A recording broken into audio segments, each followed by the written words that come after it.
দেখ তুই পারিস আমার সাথে, জোরটা দেখ। জোর?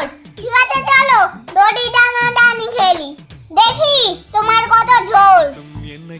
টান টান। ঠিক আছে তুই টানতে থাক, আমি ততক্ষণ একটু বসে নেই।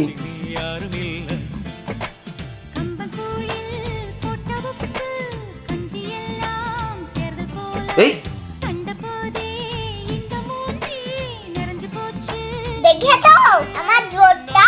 পারলে না? কি হলো ব্যাপারটা, টেনে দিল কি করে ও? থ্যাংক ইউ মা, তুমি আমাকে হেল্প না করলে আমি তো জিততেই পারতাম না।